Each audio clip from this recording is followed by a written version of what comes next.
నమస్తే. ఇన్నాళ్ళు నన్ను సపోర్ట్ చేస్తూ, ఎంకరేజ్ చేస్తూ మీ ప్రేమని నాకు అందిస్తున్న ప్రతి ఒక్కరికి కృతజ్ఞతలు.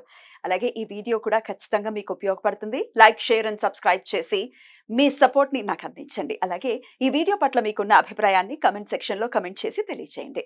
ఇప్పుడు వీడియోని చూద్దాం.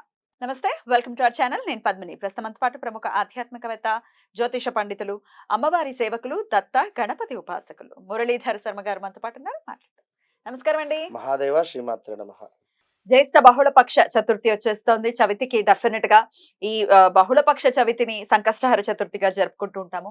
అయితే ఈసారి కృష్ణ పింగళ సంకష్టహర చతుర్థిగా రాబోతోంది. ప్రత్యేకించి మీరు గణపతి ఉపాసనలో ఉన్నారు. పైగా గణపతి దేవాలయంలో కూడా ప్రధాన అర్చకులుగా ఉన్నారు. అత్యంత సుందరంగా స్వామిని మీరు చూసుకునే విధానం చాలా చాలా బాగుంటుంది. అంటే ఆయన్ని రెడీ చేయడం అవ్వచ్చు, ఆయనకి రకరకాల వైదిక క్రతువులు అనుకోవచ్చు, చాలా అద్భుతంగా నిర్వహిస్తూ ఉంటారు. మరి సంకష్టహర చతుర్థిని మన వాళ్ళు ఎట్లాంటి సంకష్టాల నుంచి బయటపడడం కోసం స్వామిని ఆరాధించవచ్చు అనేది ఒక్కసారి మీ ద్వారా. తప్పకుండా తల్లి.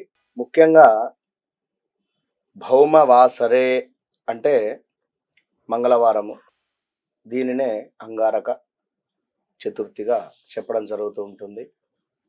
ఎవరికైతే జాతకములో కుజుడు బాగా ఉండడో లేదా కుజ సంబంధిత ఇబ్బందులు, మరి మాకు జాతకమే లేదు, కుజ సంబంధిత ఇబ్బందులు ఏమిటి అనుకుంటే తరచూ కూడా అసిడిటీ ఫామ్ అవ్వడం కానీ, సింపుల్గా అంటే గ్యాస్ట్రిక్ ప్రాబ్లమ్స్ వచ్చేటువంటి వారిలో 75% వారికి కుజదోషం ఉంది అనేటువంటి భావన చేసుకోండి.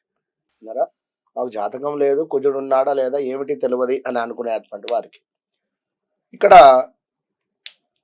ముఖ్యంగా ఏమిటి అంటే కుజ అరిష్టేతు సంప్రాప్తే కుజ పూజాంచ కారయేతు కుజ ధ్యానం ప్రవక్ష్యామి రుణ రోగ పీడోప శాంతయేత్ అనడం జరుగుతూ ఉన్నది. ఇక్కడ రుణాలు, రోగాలు అంటే వ్యాధి, ఈ రెండింటికి సంబంధించి ఎవరు కూడా ఇబ్బంది పడుతూ ఉంటే మాత్రము రేపు వచ్చేటువంటి అంగారక చతుర్థిని మీరు విశేషంగా చేసుకోండి.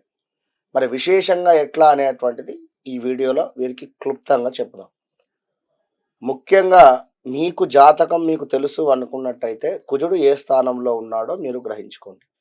ద్వితీయ భావమా లేదా ద్వాదశ భావమా లేదా అష్టమ భావమా ఉన్నట్టయితే ఇక్కడ సంకల్పం మమ జాతకరీత్యా కుజగ్రహ అష్టమ స్థాన దోష నివారణ సిద్ధ్యర్థం. చాలా ఇంపార్టెంట్ ఇది. ఏదో చేసేస్తున్నాము, భగవంతుడే కదా, నేను కనబడుతున్నాను, నా పేరెందుకు, నా గోత్రం ఏమిటి, చదివితే ఏమిటి, చదవకుంటే ఏమిటి అనేటువంటిది తప్పు. సరే, వాస్తవానికి మనం ఒక మంచి పని చేస్తున్నాము, భగవంతుడు చూస్తున్నాడు, అది వేరు. అన్నారా, ఒక విశేషమైనటువంటి ఇప్పుడు సంధ్యావందనంలో ప్రతిరోజు కూడా సంధ్యావార్చేటువంటి క్రమంలో ప్రతిరోజు కూడా గోత్రనామాలు చదువుకోవాలి, ప్రతిరోజు కూడా చెప్పుకోవాలి. ఫలానా నక్షత్రే, ఫలానా రాశే, ఫలానా పేరు ఖచ్చితంగా చెప్పుకొనే మనం ముందుకు వెళ్ళాలి. వన్స్ ఏదైనా మనము ఒకవేళ ఈ యొక్క సంధ్యావందనం అంటే సంధ్యావార్చనమే కాకుండా ఏదైనా మనం జపంలో కానీ అనుష్ఠానంలో ఉన్నప్పుడు ఒక 5 గంటలు కూర్చోవాలి అనేటువంటి సందర్భంలో గంట అయింది, ఒకసారి లేచి అటు ఇటు తిరిగి మరలా ఆచమనం చేసుకొని తప్పకుండా మరలా మన పేరు అనుకొని యథాశక్తి జపే వినియోగ అనే సంకల్పం ఖచ్చితంగా ఉండాలి. ఇది సంకల్పం మస్ట్ ఖచ్చితంగా. కనుక ఈ రోజు మొత్తము కూడా మీరు సంకల్పించుకోండి. ఈ రోజు మొత్తము కూడా ఒక రోజు ఇది మరలా రాదు, చాలా రోజుల తర్వాత వచ్చేటువంటి ఈ యొక్క పరిస్థితి అంగారక చతుర్థి. రుణానికి సంబంధించింది, రోగానికి సంబంధించినటువంటి వారు, మన రోగానికి సంబంధించినటువంటి వారు గరకను చక్కగా కూడా నీటిలో నానబెట్టండి.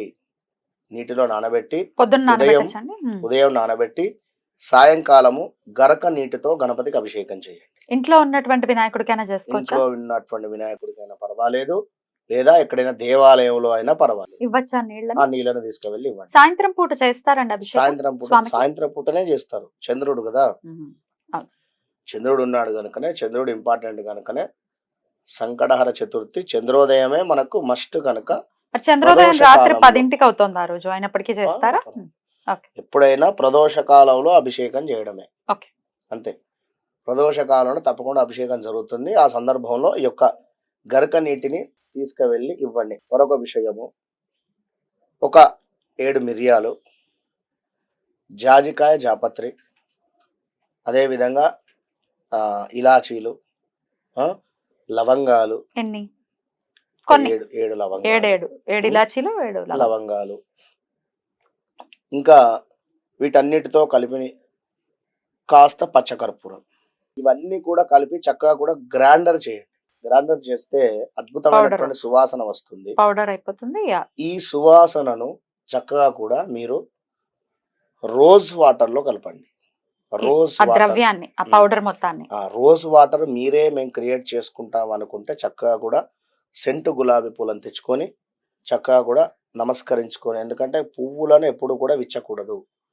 అయితే ఇక్కడ మనం ఇచ్చేది స్వామివారి యొక్క అభిషేకానికే కనుక మనసులో తప్పకుండా ఆ యొక్క పరమేశ్వరునికి ధ్యానం చేసుకొని ఆ యొక్క గులాబీ రేకులను తీసి చక్కగా కూడా నీళ్ళలో వేయండి. నీళ్ళలో వేసిన తర్వాత ఇది ఒక 5 నుంచి 6 గంటలు నాననివ్వండి. గరక ఆల్సో ఇవన్నిటితో నానినటువంటి నీటిని చక్కగా కూడా సేకరించండి. ఇక ఇవి నానిన తర్వాత చక్కగా మంచి సెంటు వాసనే వస్తవి. ఏవి? ఆ యొక్క వాటరు. ఇక కెమికల్ కలిపినటువంటి ఆ యొక్క రోజ్ వాటర్ అవసరం లేదు షాప్లో అమ్మేది. కనుక ఇందులో ఇప్పుడు మనము ఈ యొక్క గ్రైండర్ చేసినటువంటి మిశ్రమాన్ని అందులో వేయండి. వేసి చక్కగా కూడా కింది మీదికి కొట్టండి. ఏం మాట్లాడద్దు, మౌనమే. ఈరోజు మీరు ఎంత మౌనంగా ఉంటారో, 1 గంట సేపు ఉంటారా, 5 గంటలు ఉంటారా, లేదా మీ ఇష్టం. ఎంత మౌనంగా ఉంటే అంత రిజల్ట్ వస్తుంది.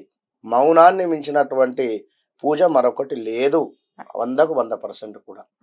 కనుక మౌనంగా వండుకుంటూ ఈ పని చేయండి. మాస్క్ అన్న పెట్టుకోండి, ఎందుకంటే మీరు మాట్లాడితే తుప్పిళ్ళు అందులో పడ్డా కూడా చాలా దోషం ఉంటుంది. కనుక మాస్క్ పెట్టుకోండి లేదా మౌనంగా ఉండండి. ఈ పని చేసి చక్కగా కూడా దీన్ని ఒక గాజుకు సంబంధించినటువంటి సీసా కానీ, లేదా ఒక మనకు వెండి కావచ్చును, లేదా ఇవేవి లేకుంటే స్టీల్ రిలేటెడ్ తీసుకోండి. కవర్లో కానీ ప్లాస్టిక్ దాంట్లో కానీ పెట్టకండి. ఓకే.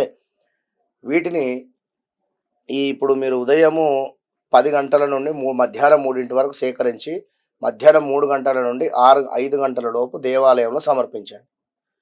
ఎట్లా? చక్కగా కుదిరితే ఒక కుండలో పోయండి. కొత్త కుండలో పోసి ఆ యొక్క కుండ మీద ఒక 111 కానీ, 11 రూపాయలు కానీ, 511 కానీ మీకు తోచినటువంటి ధనాన్ని దాని మీద పెట్టి స్వామివారికి అభిషేకింపజేయండి అని చెప్పి అక్కడ బ్రాహ్మణులకు అందజేయండి. ఇది ఒక ప్రాసెస్ ఇది. ఓకే. ఇది ఎందుకు? రోగానికి సంబంధించింది మాత్రం. ఇక అభిషేకం చేసింది కాస్త తీర్థం ఇవ్వమని చెప్పండి. అది ఎవరైతే కాస్త హెల్త్ రిలేటెడ్ ఇష్యూస్తో ఉన్నారో వారికి అప్పచెప్పేటువంటి ప్రయత్నం చేయండి. అంతే. ఇక రుణానికి సంబంధించింది అనుకుంటే మనకు కందిపప్పుతో స్వామికి అభిషేకము మామూలుగా ఉండదు. కందిపప్పుతోనే పచ్చి కందిపప్పుతో చక్కగా కూడా స్వామివారికి 1 కేజీ-1.5 లేదా 3 కిలోలు స్వామివారికి అభిషేకింపజేయండి. కింద ఒక క్లాత్ వేయండి. అభిషేకం చేసింది మొత్తం కూడా కింద పడుతుంది. ఇది మొత్తం కూడా సేకరించండి. దీనితో ఏ పిండి వంట కానీ ఏదైతే ప్రసాదం చేస్తారో అది చేయండి. చేసి అందరికీ పంచేయడానికి ప్రయత్నం చేయండి. 3వ విషయము, చక్కగా కూడా ఇంట్లో కందిపప్పును వేయించి, మామూలుగా ఏది లేదు ఓన్లీ కందిపప్పును వేయించేసి గ్రైండర్ పడితే చక్కటి పొడి అవుతుంది. ఆ పొడిని పులిహోర ఏ విధంగానైతే మనం పోపు చేసి కలుపుతామో ఆ విధంగానే అన్నం చల్లారిన తర్వాత కందిపప్పు పొడిని చక్కగా కూడా వేసి అన్నములో కలిపేసేయండి. కలిపిన తర్వాత అందులో చక్కటి కమ్మగా నెయ్యితో కానీ లేదా నూనెతో కానీ పోపు చేసేసేయండి. పోపు చేసేసి దాన్నే ప్రసాదంగా నలుగురికి పంచే ప్రయత్నం చేయండి. దేవాలయంలో 8 తర్వాత సాయంకాలం. వినరా? 4వ విషయము, ఎరుపు రంగు పుష్పాలు స్వామికి సమర్పించండి. ఎరుపు రంగు వస్త్రాలు స్వామికి సమర్పించండి. ఆ రోజు నాడు స్వామివారికి అభిషేకం అయిన తర్వాత ఆ యొక్క వస్త్రాన్ని స్వామివారికి కట్టేటువంటి విధంగా మీరు ఇవ్వండి. ఎట్ ద సేమ్ టైం 200 రూపాయల నోటును కూడా 200 రూపాయల నోటు రూపీస్ నోట్. విన్నారా? ఇవి రెండు కూడా కలిపి ఆ యొక్క వస్త్రాలతో ఇచ్చేటువంటి ప్రయత్నం చేయండి. మంచి ఫలితం ఉంటుంది. రుణానికి, రోగానికి సంబంధించి చాలా తొందరగా రిజల్ట్ ఉంటుంది. అంతే. ఇవన్నీ ఉపవాసం ఉంటూ చేయాల్సినవా లేకపోతే ఉపవాసము, అదే విధంగా మౌన వ్రతము. రెండు మీరు మౌన వ్రతం ఉండాల్సిందే. ఎందుకంటే 365 రోజులు కూడా కుజుడు 2లో ఉంటే ఇక యుద్ధమే అని చెప్పాను ఏ వీడియోలో అయినా కూడా. ఈ ఒక్కరోజు మౌనంగా ఉండండి. కుజుడు 5లో ఉంటే చాలా వీరికి ఇక ఒక రకమైనటువంటి ఈగో ఫీలింగ్. 5లో కానీ 7లో కానీ 8లో కానీ ఉంటే మనం లగ్నాత్ ఉంటే మాత్రము బీభత్సమే. ఎందుకంటే స్టమక్ రిలేటెడ్ ఇష్యూస్ కానీ ఇవన్నీ పోతవి. 12లో ఉంటే కాస్త భార్యాభర్తలలో అన్యోన్యత లోపము. ఇవన్నీ ఉన్నప్పుడు ఒక రోజు మీరు మౌనాన్ని వహించండి. ఏం కాదు, మౌనాన్ని మించింది మరొకటి లేదు. ఏ పూజ పనికిరాదు మౌనం కింద. విన్నారా? చాలా బ్యూటిఫుల్ గా ఎక్స్ప్లెయిన్ చేస్తారు. డెఫినెట్ గా ఇవి చేసుకుని ఆ విఘ్నేశ్వరుడి యొక్క అనుగ్రహాన్ని పరిపూర్ణంగా పొందుతూనే కుజుడి యొక్క అనుగ్రహాన్ని కూడా ప్రతి ఒక్కరు పొందాలని మనస్ఫూర్తిగా కోరుకుంటూ, ఇంకా అంటే చాలా ఉన్నాయి ఎరుపు రంగు రిలేటెడ్ పువ్వులతో స్వామిని పువ్వులు కావచ్చును, లేదా ప్రసాదం, మనకు ప్రసాదం, ఇవన్నీ దేవాలయంలో మనం చెప్పి ఉన్నాం. ఇక ఇంట్లో అయితే సెంటు గులాబీ పూలతో నింపేయండి స్వామిని. విన్నరా? ఎరుపు రంగు వస్త్రంలో చక్కగా కూడా స్వామివారిని కూర్చుండబెట్టండి. చక్కగా కూడా బియ్యాన్ని పోసి ఇట్లా. ఇంకా మీకు నచ్చింది ఎరుపు రంగుతో ఆ రోజు స్వామి కుంకుమతో అభిషేకం. విన్నారా? ఇవన్నీ కూడా మనకు మంచి రిజల్ట్ తీసుకొని వస్తుంది. రైట్ అండి. చాలా అద్భుతంగా వివరించారు. కృతజ్ఞతలు. నమస్కారం. మహాదేవ.